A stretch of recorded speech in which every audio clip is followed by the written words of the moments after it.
How to live your life without any regret. Hi, my name is Leah Chantel. Welcome back to my channel. And today I'm going to talk about a time in my life that happened fairly recently. And I've been through a couple dark nights of the soul, but there was one recent one that was really challenging. And thank God some of the others had happened, like more minor ones, like disappointments in relationships or breakups or moving for jobs had happened, because it definitely all prepared me for this moment when in 2021 I was in incredible physical shape, running 10K, lifting weights. I was like one of those rare people in the pandemic who actually worked out and was still very fit. But all of a sudden my legs stopped working. All of a sudden I was struggling to get out of bed, and then it got to a point where I can't get up and down on the toilet. And then one night, after I'd moved back in with my parents, I was just trying to stand up and brush my teeth, and my legs gave way and I fell down because my legs were no longer strong enough to hold up my body anymore. And nobody in my family knew what was going on. I didn't know what was going on with my body, and it was incredibly scary. And this all happened about almost 2 years ago. I'd say a year and a half ago. And nowadays, you see me and I look healthy, I look happy. I am able to go to the gym, I can do yoga, I exercise obsessively, actually. I'm very, very committed to my workout routine, to the point where I will block things out in order to get things done. And I want to talk about that time when I was more vulnerable. So when I was going paralyzed, I didn't know what was going on with my body, and I wasn't even sure whether or not I could be dying. Another part of me was like, what the hell? I'm young, I'm fit. What the hell? I shouldn't be dying. And my mind was very sharp at the time, and my mind said, I can't be dying. I'm still very with it. I can still feel what's going on, and I can see things, and I could work. And actually for a while in hospital, I was very stubborn, and I kept typing on my computer and doing my work from home job in hospital for a little bit. And then eventually I was told, you have to stop working. This is serious stuff. And basically I had this life review where I wondered if I was dying. And I realized, on one level, I felt like I'd lived my life as a good person.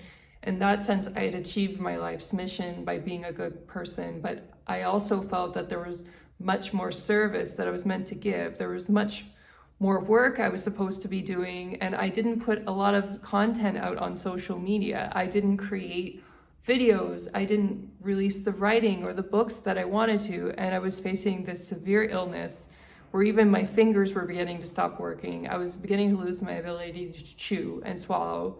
So it was unclear if I was going to be on tubes getting fed or something like this.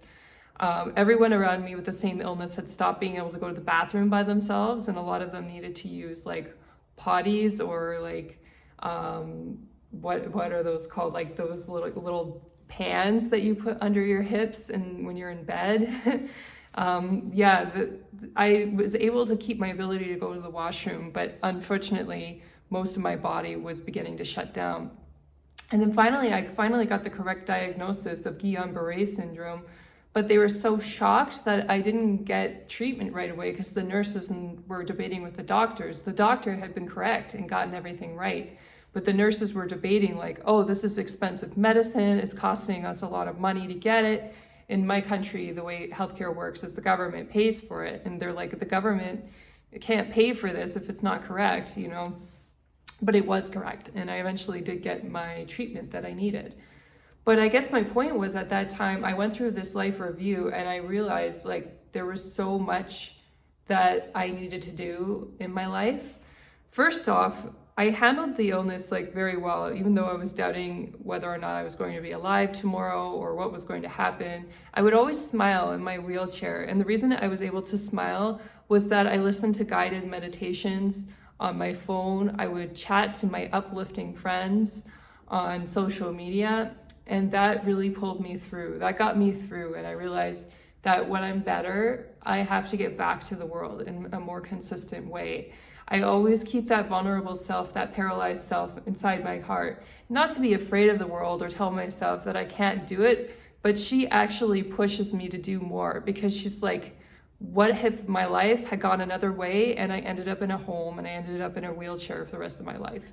There was a chance at one point that that could have happened, that I could have been disabled for the rest of my life and living in homes.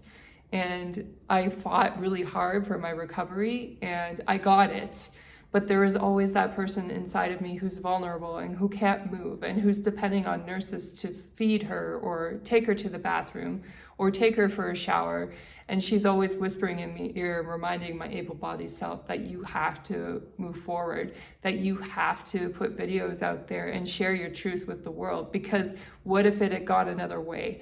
What if I had been paralyzed for the rest of my life? What if I had lost my ability to speak or eat food? What if I stopped breathing? Like, all of those things could have happened with my illness, and thank God it didn't. Like, I was still able to swallow, actually. It was uncertain, but I did a lot of physiotherapy on my throat and managed to get my ability to swallow back. And basically, I realized that there are some tips that are super important to getting you through a crisis like that. The first tip that I want to give is, if you're going through a crisis, meditate.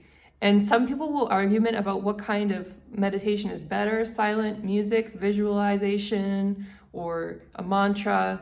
And I would just argue, meditate the way you feel comfortable, that uplifts your spirit the most, especially when you're in a mode of crisis. Don't make it too regimented or too difficult to do, because otherwise you won't do it. I mean, having strict rules can be helpful if you are able-bodied and you have your own private space, and that helps you develop that ability to meditate and focus, and it complements what you're trying to achieve. Then yes, by all means, do all the rules and meditate in silence and keep your animals out of the room and all that. But if you're in a hospital bed and you can't sit up, and being in quiet is allowing you to tune into all the machines or nurses screaming and running down the hall, then sometimes the best thing to do is plug in some headphones and listen to some music. So there's no one size fits all meditation. Do your meditation the way it's going to uplift you and work for you in your life, the way that you are now. And if you become a professional intuitive or you teach meditation, you may actually need to be able to do meditation on the go, because you could be a public figure who's out in a hockey arena, for example, and it could be really loud and somebody could ask you for your intuitive advice. And if you're generous enough to give it, you have to be able to go into that mind space without pure quiet, if that makes any sense, right? You may have to be able to deal with noise and still find a way to access your wisdom. And it's very important to have that ability to do that in any situation. The second piece of advice, and this is excellent before you get sick, but it's never too late, is to cut all the people who are negative out of your life. If you are paralyzed like I am, like, the good thing about that is it actually cuts out people for you. I had a partner at the time who I thought might have been a good person, it might have been a good match, but he actually disappeared when I was paralyzed. And it was actually a good thing, because he was actually doing some shady stuff, I learned later on the side, and it was better to have that obstacle there and just to cut him out of my life. So it actually ended up being a blessing in disguise, although I wasn't too clear on it, and I was upset and breaking up with him at the time. But later I realized that it was actually a good thing. Being paralyzed is sometimes good, because all the bad apples will be too lazy to come follow all the COVID protocols and visit you in hospital. So that cuts them out automatically. But if you're able-bodied, then do the hard work of cutting them out yourself in your good physical condition. Okay, so rule number 3 is to develop some hobbies that you really enjoy. If you're able-bodied, go physically work out, go for a walk. Don't take that for granted. If you're able to do these things, do these things. And if you can't, there's nothing wrong with quieter hobbies. Like, there was one day in hospital where I just had the best time putting together a bracelet, and I still have it, like a cute little bracelet with beads on it. And it was just this like quiet activity. And another day I also created a tie-dyed scarf. And even though I'm not physically able to run and jump and to play volleyball or do something crazy active, at that time it meant so much to me just to have that little quiet activity where I could spend time with myself and really tune into my own inner wisdom and love. And basically, I coached myself through that time. A lot of the time I did spend alone or with very few people, and I had to tell myself positive things and nurturing things in order to get through it. And it worked. Like, my recovery was much, much faster than the average person with my illness. I had Guillain-Barré syndrome. Basically, I was very severely paralyzed after 2 months, potentially. I was in and out of hospital several times, so I think I may have had it for like 2 or 2.5 months before I was properly diagnosed. And then it took about 6 weeks after I got the medicine, and I was still severely paralyzed for a week or so after I got it. But within 6 weeks, I was back up on my feet and still able to like walk a little bit. And then it took a long time, but it took more time to really like walk on a consistent basis without too much assistance. But I got there. I got out of my wheelchair, I got to my walker, and then I was able to walk with walking sticks by the time I left hospital. And I did take home a walker, but I didn't use it very much. I got rid of it pretty fast, actually, when I started living out of hospital and living on my own.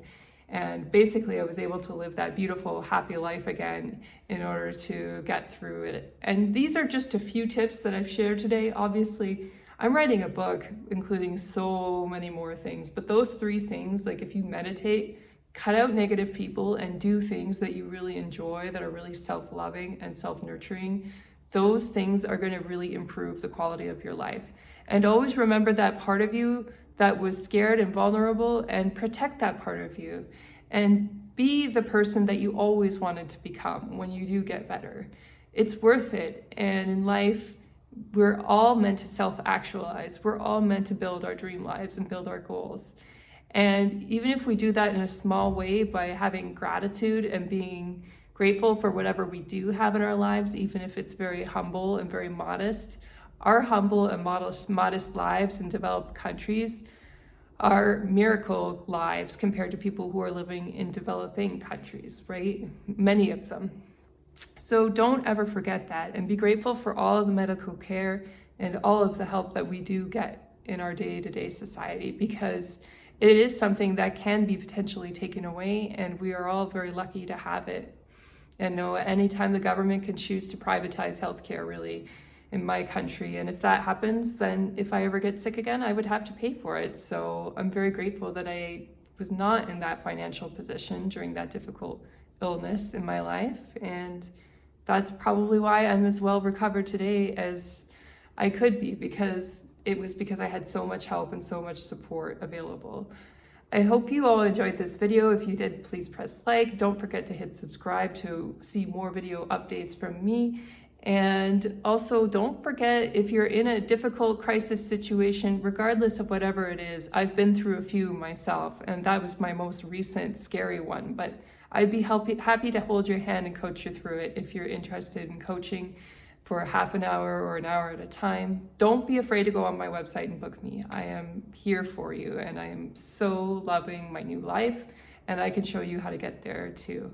I hope you're all having a wonderful, beautiful day. Take care.